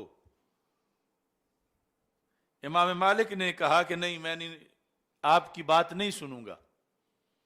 تو اسے یہ شوق تھا کہ میں امام مالک کو اپنی تقریر سناؤں، اپنی دلیل سناؤں. اب دیکھنا امام مالک نے، یعنی امام مالک کوئی اب ایسا تو نہیں کہ کوئی وہ ابو جویریہ امام مالک کو دلیل میں گرا لے گا یا غالب آ جائے گا. یعنی امام مالک کے سامنے اس کی کوئی حیثیت نہیں، لیکن امام مالک اس کی بات سننا نہیں چاہتے. تو جان چھڑانے کے لیے آپ نے فرمایا فَإِن غَلَبْتَنِي، کہ تو اگر مجھ پہ غالب آ گیا اپنے موقف بیان کرنے میں تو پھر کیا بنے گا؟ تو کہتا ہے ان غلبتوں کا اتبعتنی، پھر تم میرے پیروکار بن جانا. اگر میں تجھ پہ غالب آ گیا تو پھر مغلوب ہو جاؤ گے تو پھر میری بات ماننا، میرے پیچھے چل پڑنا. امام مالک نے فرمایا فَإِن جَاءَ رَجُلٌ آخر فَكَلَّمَنَا فَغَلَبَنَا، اگر ایک تیسرا بندہ آ گیا اور وہ ہم دونوں پہ غالب آ گیا تو پھر کیا کریں گے؟ یعنی مجھ پہ تم غالب آ گئے تو آپ کہتے ہو میں آپ کے پیچھے چل جاؤں. تو اگر کوئی تیسرا آ کے ہم دونوں پہ غالب آ جائے تو تمہارے اصول کے مطابق پھر کیا کرنا چاہیے؟ تو کہنے لگا نتابعہ، پھر ہم اس کے پیچھے چل پڑیں گے. تو امام مالک نے کہا یا عبداللہ بعث اللہ عز وجل محمدا بدین واحد، اللہ نے حضرت محمد مصطفیٰ صلی اللہ علیہ وسلم کو ایک دین دے کے بھیجا ہے. اب تیرے وطیرے سے تو پتہ چلا کہ دین کئی ہیں، کہ جو بھی غالب آتا جائے دین بدلتا جائے گا. تم غالب آؤ تو پھر دین وہ ہے جو تم کہہ رہے ہو، وہ آ جائے جو ہم دونوں پہ آ جائے پھر دین وہ ہے جو وہ کہہ رہا ہے. تو اس کا مطلب یہ ہوا کہ ہر گھڑی دین بدل رہا ہے، ہر گھڑی حق بدل رہا ہے. تو اس بنیاد پر حضرت امام مالک رحمۃ اللہ علیہ نے فرمایا وَأَرَاكَ تَنْتَقِلُ مِنْ دِينٍ إِلَى دِينٍ، تمہیں دیکھ کے مجھے یہ نظر آ رہا ہے تم نے مرنے تک یہ دین ہی ٹرانسفر کرتے رہنا ہے، کبھی ایک دین میں، کبھی دوسرے میں، کبھی تیسرے میں. تو اس بنیاد پر امام مالک رحمۃ اللہ علیہ نے یعنی اس کی بات نہیں سنی لیکن اس کو مبہوت کر دیا کہ یہ کوئی بات نہیں جو تم نظریہ لے کے چل رہے ہو. اور یہ جو فکر و فلسفہ ہے اس پر بھی آپ نے واضح کر دیا کہ عارضی طور پر کوئی ہو سکتا ہے کسی سے مطمئن ہو جائے اور کسی سے کوئی مغلوب ہو جائے، لیکن وہ مغلوب ہونا ایک فرد کا مغلوب ہونا ہے، وہ دین کا تو مغلوب ہونا نہیں ہے کہ اس کی وجہ سے وہ جس دین پر ہو اس دین کو چھوڑ دیا جائے. اسی بنیاد پر حضرت عمر بن عبدالعزیز رضی اللہ تعالیٰ عنہ فرماتے تھے من جعل دینہ غرضا للخصومات اکثر التنقل، فرمایا کہ جو دین کے مسئلے میں اس پر رہتا ہے کہ جہاں میں بحث کر کے پہنچا وہی میرا دین ہوگا، تو کہا وہ ساری عمر پھر دینی خانہ بدوش ہی رہتا ہے کہ اس کو پھر دین حقیقی ملتا ہی نہیں، وہ اس طرح ہی پھر یعنی فکری غیر مقلد اور فکری آوارہ گرد بن کے وہ زندگی بسر کرتا ہے، اس کو کبھی بھی حقیقت تک اس کو رسائی نہیں ہوتی۔ اب یہ بحث جو ہے اس کو خلاصے کی طرف لانے کے لحاظ سے میں سیدنا مہر علی شاہ صاحب رحمۃ اللہ علیہ کا ایک قول پیش کرنا چاہتا ہوں۔ ویسے اس پر سارے اکابر کے ہی بالخصوص اعلی حضرت فاضل بریلوی رحمۃ اللہ علیہ کے فرامین بھی کثرت سے موجود ہیں، لیکن میں کئی وجوہ کی بنیاد پر ترجیح دے رہا ہوں اس سبجیکٹ میں ملفوظات مہریہ سے حضرت پیر سید مہر علی شاہ صاحب رحمۃ اللہ علیہ کے اس ملفوظ کو، اور یہ آج کے زمانے کے بہت سے فتنوں کا جواب ہے اور بہت سی آوارہ گردیوں کے لیے یہ ایک تہذیب کا پیغام ہے۔ ملفوظات مہریہ کے اندر آپ نے جو ارشاد فرمایا، ایک ایک لفظ بہت قیمتی ہے۔ یہ ملفوظ نمبر 156 ہے اور 117 نمبر صفحہ ہے کہ بد عقیدہ کی تقریر کتنی نقصان دہ ہے، بد عقیدہ کا خطبہ، بد عقیدہ کی تصنیف، بد عقیدہ کا لیکچر، یہ سب کے لحاظ سے۔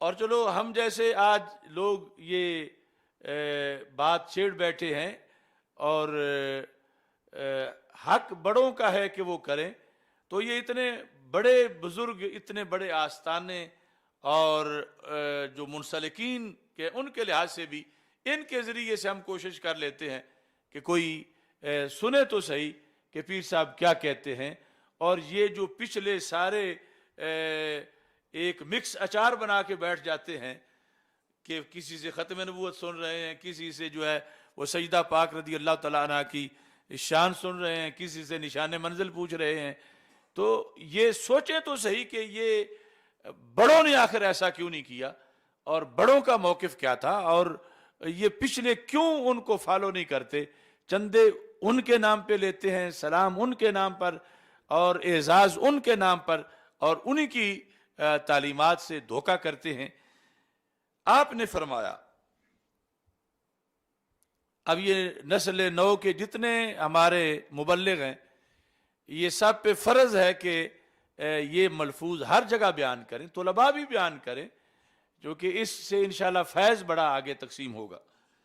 آپ فرماتے ہیں کفار کا مومنین کے ساتھ جنگ کرنا، کفار کا جو ٹوٹلی کافر ہیں، اور تقریر نہیں کرنا، بم مارنا ان کا، مسلمانوں کو ان کا تلواریں چلانا، تیر چلانا، ان کا مسلمانوں کے اوپر گولے مارنا توپوں کے ساتھ یا جہازوں سے ہوائی حملہ کرنا۔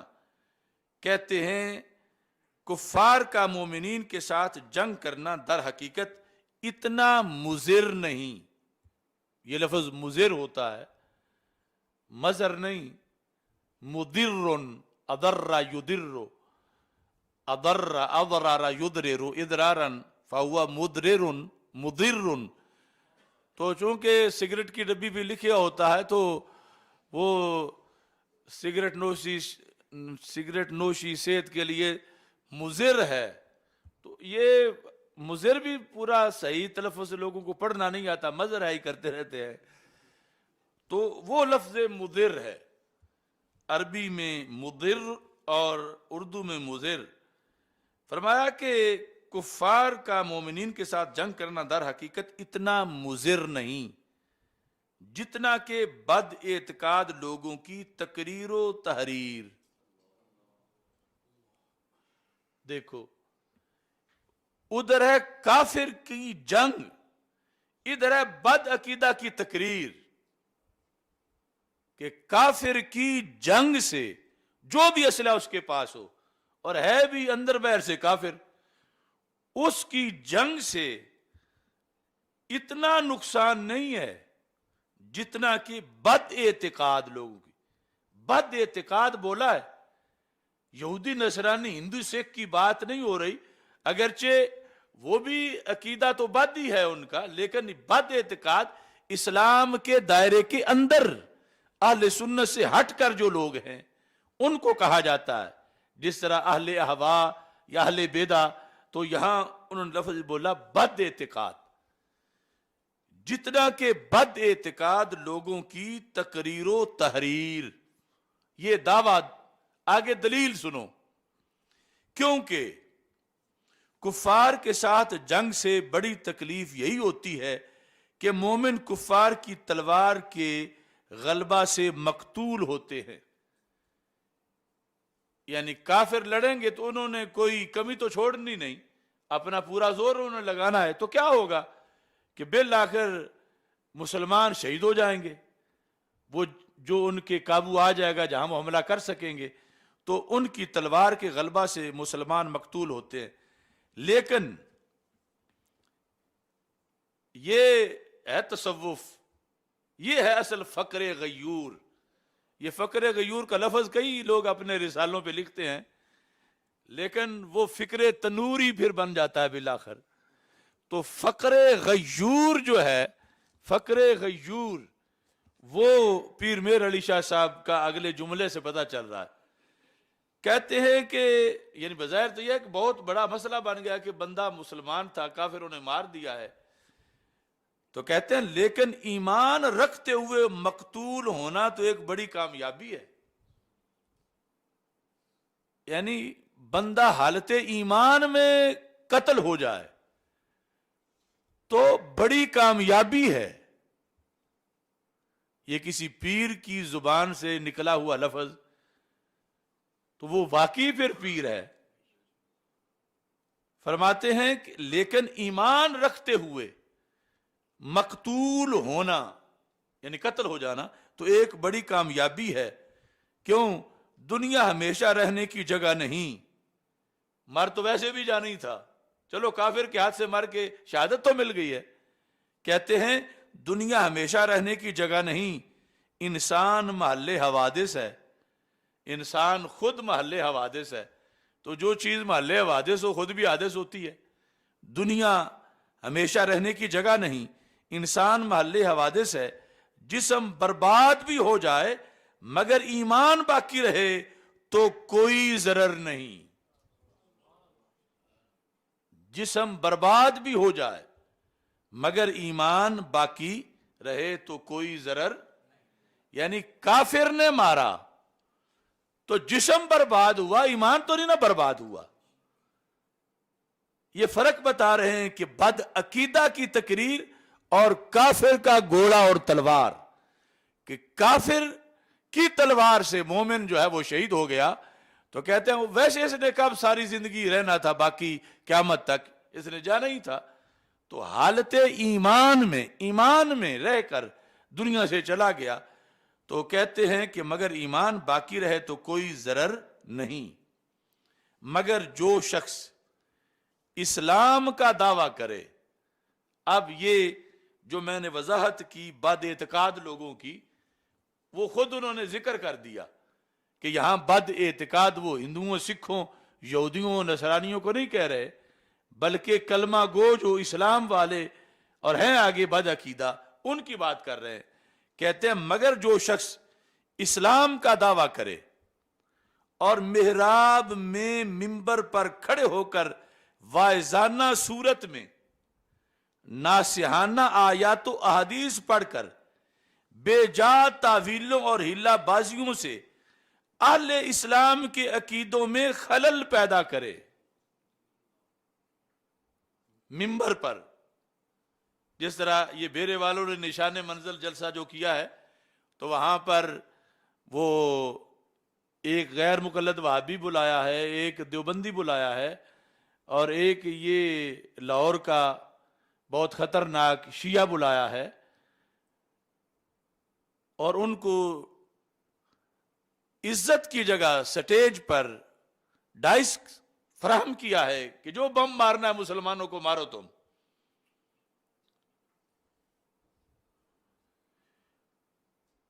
تو پیر صاحب کہتے ہیں ایک تو وہ ہے جو کافر ہے اور جنگ کر رہا ہے, اس کی وجہ سے مسلمان شہید ہو گیا, کہتے ہیں کوئی ضرر نہیں, کیونکہ ایمان تو خراب نہیں ہوا, جان ہی گئی ہے.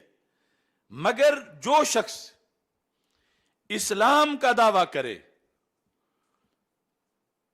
یہ جتنے فرقوں والے اب سنیوں کے جلسے میں بلائے جا رہے ہیں, ایک کمپنی نہیں, یہ صلح کلیت کا مرض جب ہم تلاشی لیتے ہیں تو بہت تھوڑے لوگ ہی بچے ہوئے ہیں پیچھے.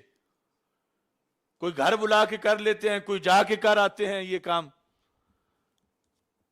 تو اب کم از کم یہ ضرب تو ان کو ڈائریکٹ گولڑا شریف سے لگ رہی ہے. مرکز صراط مستقیم کی باری تو بعد میں آئے گی کہ مار تو ہم بھی رہے ہیں صلح کلیت پہ یہ ضرب, مگر پہلے تو گولا یہ مار کے گئے ہیں پیر میر علی شاہ صاحب رحمۃ اللہ علیہ. یا تو پھر ساری کتابیں بدلنی پڑیں گی کہ جہاں جہاں گولے ہیں وہ نکال دیے جائیں. اب پیر صاحب یہ کہہ رہے ہیں مگر جو شخص اسلام کا دعویٰ کرے, یہ بد عقیدہ تنظیموں کے مسل کے لوگ, اور محراب میں منبر پر کھڑے ہو کر واعظانہ صورت میں, یعنی جب لوگوں کو کہا جاتا ہے کہ یہ حضرت صاحب درس دینے آئے ہیں, واعظ فرمانے آئے ہیں, یہ ہمیں نشان منزل بتانے آئے ہیں, ہمیں تو ساری زندگی پتہ نہیں چلا کہ جانا کہاں ہے, یہ کوا ہمیں نشان منزل بتانے آیا ہے, جواد نقوی. تو یہ کہتے ہیں محراب میں منبر پر کھڑے ہو کر واعظانہ صورت میں ناصحانہ آیات و احادیث پڑھ کر بے جا تعویلوں جتنی یہ رافضی کرتے ہیں, یعنی آیت سچی پڑھ کے آگے گھڑی ہوئی تعویلیں, حدیث سچی پڑھ کے, کچھ تو حدیثیں گھڑی ہوئی چیز کو حدیث کہہ لیتے ہیں, یا سچی کو پڑھ کے آگے گھڑ گھڑ کے وہ دیوبندی ہوں, وہابی ہوں, یا جو بھی ہوں بیان کرتے ہیں. کہتے ہیں ہیلا بازیوں سے اہل اسلام کے عقیدوں میں خلل پیدا کرتے ہیں. تو یہ بندہ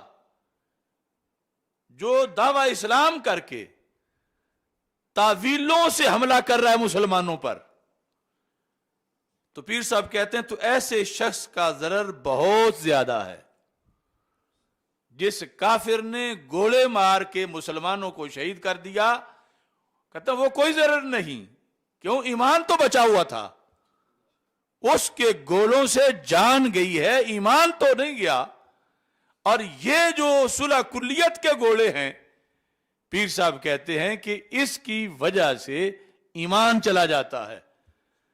تو نقصان تو تب ہوتا ہے جب ایمان چلا جائے. سمجھ آ رہی ہے نا سب کو؟ یعنی یہ تو عبارت بھی اردو ہے ساری, اور یہ ہم 7 صفحہ یہ بھی پورا دے دیں گے. تو کہتے ہیں کہ جو شخص اسلام کا دعویٰ کر کے محراب میں کھڑا ہو کر آیات احادیث پڑھ کے بے جا تعویلوں اور ہیلا بازیوں سے اہل اسلام کے عقیدوں میں خلل پیدا کرے, تو ایسے شخص کا ضرر بہت زیادہ ہے. یہ زیادہ کیوں نہیں مانا جا رہا آج؟ یعنی سمجھ تو آ رہا ہے کہ واقعی زیادہ ہے, لیکن اس زیادہ ضرر کو مانا کیوں نہیں جا رہا کہ یہ زیادہ ہے؟ کیونکہ اس ضرر کے لیے روز تیار ہیں سارے, یہ ضرر روزانہ کروا رہے ہیں سارے الا ماشاء اللہ. صلح کلیت سے, اور کوئی کسی جہنمی کا لیکچر سنتا ہے, کوئی کسی رافضی کا, کوئی کسی خارجی کا, کوئی کسی پروفیسر کو چمٹا ہوا ہے, کوئی کسی کے پیچھے لگا ہوا ہے.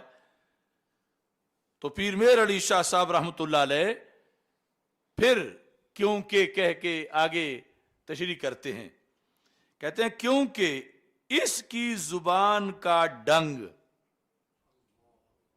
اس کی زبان کا ڈنگ.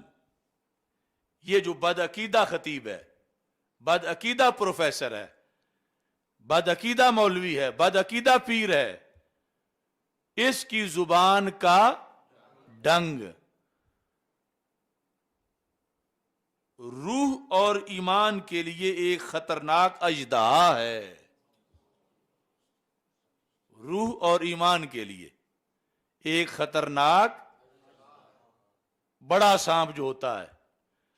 اگرچہ لوگ ان کو حضرت صاحب کہہ رہے ہیں، لوگ اس کو قبلہ جی کہہ رہے ہیں، لوگ اس کو حجت الاسلام کہہ رہے ہیں، لوگ اس کو شیخ الاسلام کہہ رہے ہیں، لوگ اس کو پتہ نہیں کیا کہہ رہے ہیں، لیکن پیر میر علی شاہ صاحب فرما رہے ہیں کہ اس کی زبان کا ڈنگ روح اور ایمان کے لیے خطرناک اژدہا ہے جس سے متاع اسلام برباد ہوتی ہے.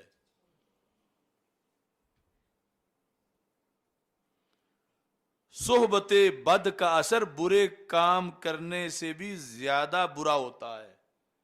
یہ سب ان کا ملفوظ ہے. صحبت بد، یہ جو صلح کلیت کا کلچر ہے آستانوں پر، مدارس میں، ہمارے بڑے بڑے دیسی مدارس جہاں صلح کلیت کا سوچا نہیں جا سکتا تھا، آج وہاں صلح کلیت نے آ کے خیمے لگائے ہوئے ہیں، گندگی کا اعتکاف کر رہی ہے. صحبت بد کا اثر برے کام کرنے سے بھی زیادہ برا ہوتا ہے. اب فقر غیور پھر بولا آگے سے، کہتے ہیں ہم سے تو ایسی فقیری نہیں ہو سکتی، ہم سے تو ایسی فقیری، ہم سے تو ایسی فقیری اور تم سے تو ایسی فقیری نہیں ہو سکتی کہ عقائد متواترہ اسلامیہ پر ایسے حملوں کے وقت خاموش بیٹھ کر تماشا دیکھا کریں. اب جس جواد نقوی کو ان بھیرے والوں نے بلایا ہے، اس ظالم نے چند دن پہلے اس سے مسئلہ فدق میں سیدہ فاطمہ رضی اللہ تعالی عنہا کے لحاظ سے اس نے کہا کہ حضرت صدیق اکبر رضی اللہ تعالیٰ عنہ نے حضرت فاطمہ پہ ظلم کیا ہے. اگر یہ خود سے جواب نہیں دے سکتے تھے تو اس کو اعزاز کیوں دے رہے ہیں؟ کیا یہ مر گئے ہیں سارے؟ ہم نے جواب دیا تو وہ ہمیں پڑ گئے سارے. اور خود جو ظالم کہہ رہا ہے سیدنا صدیق اکبر رضی اللہ تعالیٰ عنہ کو، اس کو اپنے سٹیج پہ بٹھا کے اس کی تقریر کروا رہے ہیں. یعنی ظلم دیکھو ان لوگوں کا، کیا دین ہے ان کا، کیا ایمان ہے ان کا. اگر ایسے مدارس سے بطور فرض 50 کروڑ بندے بھی پڑھ کے نکل جائیں تو فائدہ کیا ہوگا اگر ان میں ایک بھی رجل رشید نہیں کہ جو نشان منزل میں اٹھ کے کہتا کہ اس کوے کو تم نے کیوں بلایا کہ جس نے سیدنا صدیق اکبر کو ظالم کہا ہے. یہ گول مول لوگ، گول مول کئی نیول نما خطیب کہتے ہیں کہ اب سنیوں میں دیکھو جی حضرت صدیق اکبر رضی اللہ تعالی عنہ کی آڑ میں سیدہ فاطمہ کے خلاف بولا جاتا ہے. اور کتوں کون بولتا ہے سنیوں میں ایسے؟ تم نے اذان حق پر یہ خباثت شروع کر دی. خود گونگے بول نہیں سکے، حضرت فاطمہ رضی اللہ تعالی عنہ کے خلاف جو بولے تو ہم اس کا بیجا نکال دیں. سیدنا صدیق اکبر کا دفاع یہ سیدہ فاطمہ رضی اللہ تعالی عنہ کے خلاف بولنا نہیں ہے. آج اگر فاطمہ زندہ ہوتی تو حضرت صدیق اکبر کے خلاف بھونکنے والوں کو جو وہ عذاب دیتی دنیا دیکھتی. نیول نما خطیب بلوں سے باہر نکل آ کے شیطانوں کے اشاروں پہ ناچنے والے اس طرح کی باتیں کرتے ہیں. میں پوری ضروریت جو بھیرے کی ہے ان کو چیلنج کر رہا ہوں کہ اس لفظی کا قریب میں تمہیں دیتا ہوں اور مجھے جواب دو